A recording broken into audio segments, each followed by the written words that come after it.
여러분 안녕하세요. 6학년 1학기 사회 소단원 2단원 세 번째 시간입니다. 지난 시간에 6.25 전쟁 이후 그리고 1970년대 이후의 경제 성장 모습을 알아보았는데요. 오늘은 1990년대 이후의 모습을 알아보겠습니다. 1990년대에 들어서는 점점 지금 우리가 사는 모습과 비슷한 모습으로 성장해가는 과정이 드러나게 될 겁니다.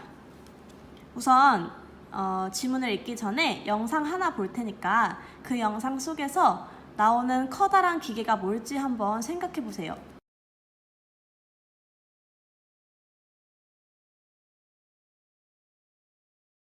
자, 그 커다란 기계는 무엇이었을까요? 네, 그렇습니다. 그 기계는 옛날에 컴퓨터였어요. 엄청나게 크죠? 계산기. 그때는 계산기 역할을 하는 것이 바로 컴퓨터였습니다.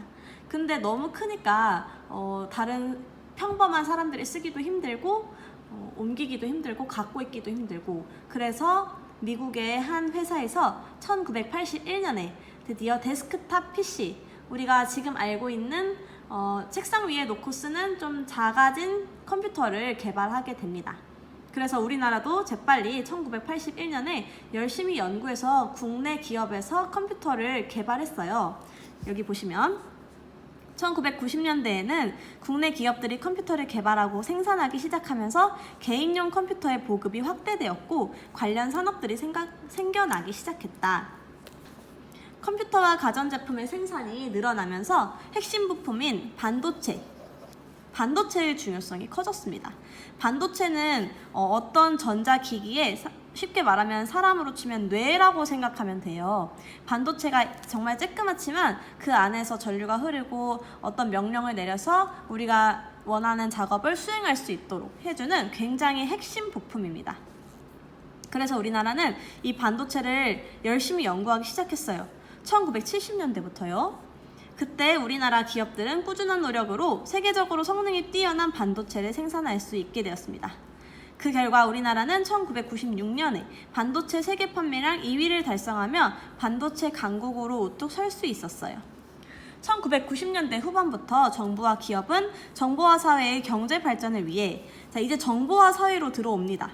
사실 어떻게 보면 정보통신망이 있어야 그런 정보적 교류가 가능한 거죠. 그래서 정보화 사회에 발맞춰서 경제도 그에 따라서 가야 되기 때문에 전국에다가 초고속 정보통신망을 만든 거예요. 여기 그림을 보면 이렇게 수도 없이 많이 이어진 것들이 다 통신망인데요. 여기 보면 그냥 일자로 된 건 초고속 정보망, 두 개 줄 된 건 정보 전송량이 많은 구간, 이렇게 돼 있어서 각자 큰 시에서 정보 전송량이 굉장히 많고 다른 작은 시들에도 초고속 정보망이 촘촘하게 깔려 있어요. 우리나라가 외국에 비해서 인터넷 속도가 정말 빠른 편이래요. 그래서 한국인들이 해외여행을 가면 인터넷이 느려서 또 핸드폰을 하는데 데이터도 너무 느리고 이래서 되게 답답해 한다고 합니다. 그리고 외국인들이 한국에 오면 정말 깜짝 놀라고 이렇게 지하철이나 버스에서 무료 와이파이가 빵빵 잘 터지는 나라가 별로 없다고 해요. 그래서 우리나라가 그렇게 인터넷 속도가 빠르고 정보통신 속도가 빠른 게 바로 이 촘촘한 정보통신망 때문이라고 합니다.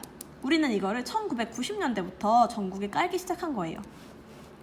속도가 빨라지니까 이후 다양한 인터넷 관련 기업들이 생겨났으며 카카오땡 이런 거 말하는 거죠. 기존에 발달했던 산업들도 정보통신기술의 영향으로 더욱더 발전했다.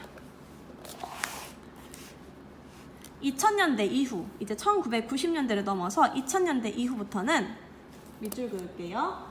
생명공학, 우주항공, 신소재 산업, 로봇 산업. 말만 들어도 조금 21세기 느낌 나고 어렵고 뭔가 스케일이 커지는 것 같은 느낌이 들죠? 와 같이 고도의 기술이 필요한 이거를 첨단 산업이라고 합니다. 첨단 산업, 사람들에게 즐거움을 주고 삶을 편리하게 해주는 다양한 서비스 산업도 첨단 산업과 서비스 산업, 그리고 문화 콘텐츠 사업, 의료 서비스 산업, 관광 산업, 금융 산업 등이 서비스 산업에 포함되는 거고요. 얘네는 여기 포함되는 거고요. 2000년대 이후부터는 첨단 산업과 서비스 산업이 발달하고 있습니다. 여기 밑에 보면 첨단 산업 두 가지랑 서비스 산업 두 가지가 소개되어 있어요. 우선 신소재 산업에 대해서 어떤 것을 신소재 산업이라고 하는지 영상 하나 보여줄 테니까 봐봅시다.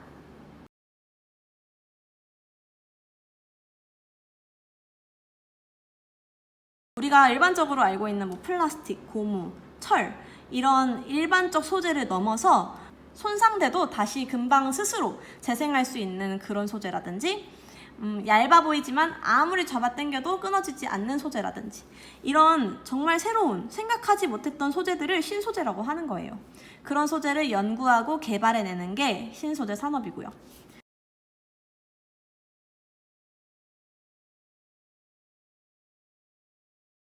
로봇 산업은 아무래도 조금 더 친숙할 수 있는데 요즘 다양한 로봇 그리고 AI 같은 것도 정말 많이 나오고 있죠. 뭐 누구야 하고 뭐 노래 틀어줘 이러면 틀어주고 날씨 어때? 이러면 알려주고 이런 게 다 AI 같은 어떻게 보면 로봇이라고 할 수도 있죠.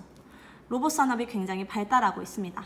정말 많은 시간이 흐르면 사람을 대체할 수 있는 로봇이 엄청 많아질 거라는 예측이 있습니다. 실제로 로봇이 사람을 지배하는 내용의 영화도 엄청 많이 나오고 있고 그러니까 우리가 로봇과의 전쟁이 난다면 이겨낼 수 있는 그런 점은 어떤 것일까? 한번 생각해 보시는 것도 좋을 것 같아요. 다음 서비스 산업 중 하나인 문화 콘텐츠 산업입니다. 이것도 영상 한번 볼게요.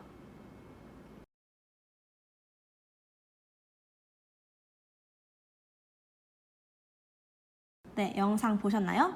우리 K-팝 이런 거, K-팝이나 요즘은 유튜브 방송, 먹방도 한국에서 먹기 방송 이렇게 해서 많이 유행을 했는데 그게 외국에서도 우리나라를 보고 따라하기 시작하면서 먹방이라는 단어가 외국에는 아예 존재하지 않던 단어라서 아예 그냥 소리 나는 대로 먹방 이렇게 해서 외국인들이 올리고 있는 기현상도 발생하고 있습니다. 이런 것도 다 한국의 문화 콘텐츠인 거죠. 외국에서도 인정하는 경쟁성 있는 콘텐츠를 우리나라에서 많이 만들어내고 있어요. 다음 의료 서비스 산업도 영상 한번 볼게요.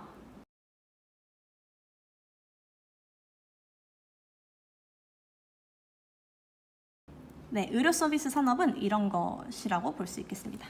아래줄 볼게요. 우리나라의 경제는 새로운 산업의 발달로 더욱 성장하면서 국제사회에서 위상이 높아지고 있으며 국민의 생활은 더욱 풍요롭고 편리해지고 있다. 우리나라 경제가 새로운 산업을 계속 개발하고 발전시켜가면서 국제사회를 이끄는 그런 역할을 하고 있고 앞으로도 해야만 한다는 사실 여기 나온 내용입니다. 자, 그러면 공책 정리하고 오늘 여기서 마무리할게요. 공책 펴세요.